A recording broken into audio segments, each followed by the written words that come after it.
dalam situasi pandemi COVID-19 ini menunjukkan kalau 22% anak Indonesia masih melihat tayangan tidak sopan. 22% anak Indonesia ya. Jadi tayangan tidak sopan ini, smart listener, meliputi tayangan ataupun konten yang bermuatan pornografi dan hal-hal lain yang tidak sesuai dengan budaya Indonesia. Seperti yang kita ketahui bahwa pornografi pada anak, nah ini memiliki dampak lebih berbahaya dari nafsa karena dapat merusak 5 bagian otak manusia. Nah ini salah satunya tadi Ibu Kamelia ada menyebutkan ya, prefrontal cortex atau PVC sebagai bagian penting mengontrol fungsi moral untuk membedakan hal baik dan buruk, merencanakan kehidupan ke depan dan mengambil keputusan. Nah ini luar biasa sekali ya dampaknya ya.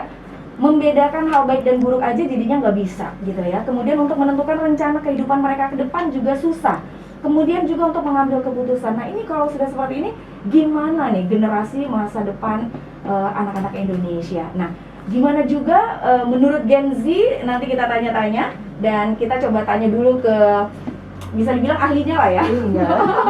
Orang yang duluan lahir lah. Orang yang duluan lahir lebih tepatnya ya Ibu ya. Nah silakan Ibu Kamelia menanggapi ini. Iya, jadi andaikan sudah terjadi kecanduan ya, jadi memang kalau dibilang itu ternyata lebih parah daripada kecanduan narkoba. Benar. Tapi bukan berarti oh ya kalau gitu narkoba lebih baik, enggak juga ya. Cuman ada sisi yang terkhusus-khususnya gitu ya. Apa ya, tingkat keparahan itu lima apa yang dibesar kalau narkoba itu 3 ya, seperti itu ya. Tapi bukan berarti oh ini narkoba berarti lebih baik, enggak. Ini sama buruknya gitu ya. gitu. Jadi enggak ada yang lebih baik antara narkoba dengan pornografi gitu. Kalau pornografi nama lainnya kalau istilahnya narkolema ya, narkoba lewat mata. Oh gitu. Karena tetap punya efek candu, nagih. Ya, jadi kalau katanya nagih itu apapun cara pasti kan akan dilakukan oleh si pelaku. Benar. Gitu. Semakin ditutupin, semakin larang dia akan semakin cari celahnya gitu. Nah jadi andai kan ini sudah terjadi di anak, pasti lagi-lagi nih ada sosok orang tua, orang dewasa yang memang cukup bisa merangkul ya, mengajak anak. Jadi karena mungkin buat orang tua yang mungkin susah-susah gampang ya, lagi-lagi kalau teori itu mungkin jauh lebih mudah ketika untuk prakteknya melakukannya dalam kehidupan sehari-hari. Karena saya juga punya anak, tentu ini menjadi tantangan, menjadi PR besar untuk di setiap orang tua gitu. Nah, andai kan itu sudah terjadi di anak kita atau di lingkungan kita, jangan langsung dimarahi, jangan langsung ini bawa ini kamu bandel, dasar kamu segala macam, enggak ya. Tapi anak itu harus dirangkul, coba diajak dialog, diskusi. Sebenarnya apa yang membuat dia jadi terus nggak bisa meninggalkan pornografi ini gitu. Nah kemudian kita jelaskan buruknya itu sampai seperti apa, dampaknya seperti apa. Jadi jangan pernah berhenti. Nah kalau dilihat lagi nih sebenarnya menjadi preventif juga di awal atau juga bisa di penanganan ini, sebaiknya memang di awal kita harus begitu cukup komunikasi yang baik dengan anak, terbuka, anggap anak itu sebagai sahabat kita, teman kita. Jadi yang dibicarakan itu terkait hal-hal yang sensitif juga itu sangat dimungkinkan gitu. Jadi ini juga sangat besar kaitannya dengan pendidikan kesehatan reproduksi, sex education. Jadi ketika anak ketika melihat konten-konten pornografi, mungkin banyak anak yang sebenarnya nggak paham benar kenapa itu tidak boleh gitu. Nah, ketika kalau pendidikan kesehatan reproduksi ini bisa diberikan oleh orang tua sedini mungkin, ini juga bisa punya manfaat yang baik sebagai benteng diri buat si anak. Dia tahu ini buruknya apa. Ketika aku coba lakukan, mamaku bilang, papaku bilang, atau ayah ibuku bilang ini seperti ini, dampaknya apa. Jadi setidaknya itu udah jadi warning buat dirinya sendiri, sehingga dia akan punya memfilter gitu. Ya walaupun ada kesilapan apa segala macam seperti saya bilang tadi, andai kan sudah terjadi, oke, rangkul anak, dialog lagi. Bukan berarti ini anak kalau udah masuk ke jerumus nggak bisa diselamatkan, kita pasti bisa. Dan artinya itu bukan juga 100% kesalahan anak, tapi juga orang tua yang enggak perhatian gitu kan dengan anaknya, nggak pengen tahu anaknya seharian di kamar ngapain, nggak pengen tahu anaknya seharian pegang gadget yang dicek apa aja gitu kan ya. Jadi kalaupun mungkin anaknya sudah terlanjur terlibat dengan yang namanya pornografi, jangan seperti yang Ibu Camelia bilang tadi, jangan langsung di-judge gitu ya. Jadi diajak bicara atau kalau bisa mungkin jangan dibiarkan sendirian, justru ya berpikir sendiri dianya ya. Makanya rangkul, ajak komunikasi, pastikan bahwa pertemanan, lingkungan pertemanan, jadi orang tua itu boleh-boleh aja sih kepo gitu ya. Artinya kita harus tahu nih anak kita berteman dengan siapa aja, mereka ngapain aja gitu kan, yang diomongin atau yang dilihat seperti apa. Nah ketika mereka pakai internet juga itu biasanya menggunakan media yang apa nih gitu, pakai di komputer kan. Kalau pakai komputer, mungkin ini juga udah masuk ke tipsnya nanti ya. Sarannya sih tidak masuk ke ruang-ruang pribadi misalnya yang ada di kamar. Nah, kalau di kamar itu justru membuat anak itu semakin terlena, yang susah kita untuk mengkontrol. Tapi tempatkanlah di ruang yang memang itu cukup bisa diakses oleh semua anggota keluarga, misalnya di ruang keluarga kan gitu. Oke. Kemudian selain mengawasi si anak, mungkin kalaupun yang namanya orang tua kan tidak terlepas dari adanya banyak larangan gitu ya. Iya.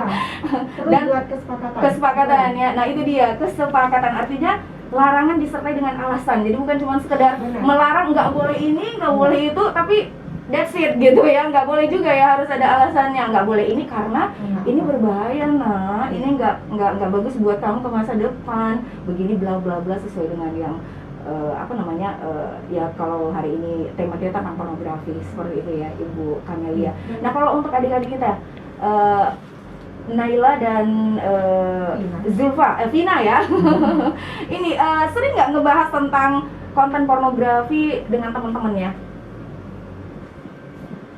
Vina. Oh, ini Vina. Oke.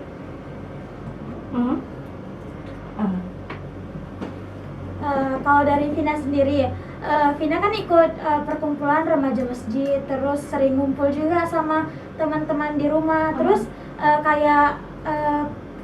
teman-teman Vina itu kan mungkin mempercayai Vina nih sebagai teman curhat. Jadi mereka tuh sering curhat gitu tentang kayak mereka pernah melihat video porno gitu. Terus ada juga yang teman Vina cerita kayak mereka pernah pacaran, terus pernah berhubungan kayak yang aneh gitu kan. Terus di situ ya Vina sebagai teman sebaya mereka, Vina memberitahu kepada mereka kayak bahwa hal itu tidak baik untuk ditiru. Terus kalau untuk video porno itu Vina bilang kalau sebaik jangan tonton, coba lakukan hal-hal yang positif seperti itu Kak. Oh seperti itu. Dan ternyata udah ada juga teman-temannya Vina ya, yang memang sudah terlanjur melakukan hal-hal yang nggak baik gitu ya. Luar biasa. Nah untuk Vina sendiri apa sih yang membuat Vina nggak ikut-ikutan gitu? Apa emang ada dasar dari didikan orang tua, misalnya faktor agama atau mungkin kedekatan dengan orang tua, seperti apa?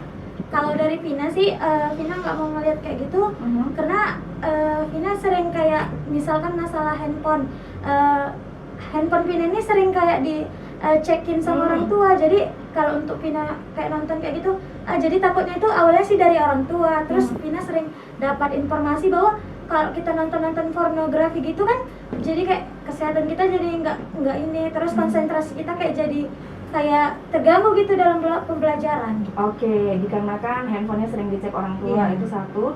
Kemudian yang kedua dikarenakan informasi. Nah informasi itu didapat melalui himbauan dari orang tuanya Vina, atau mungkin emang Vina cari-cari aja sendiri di internet gitu?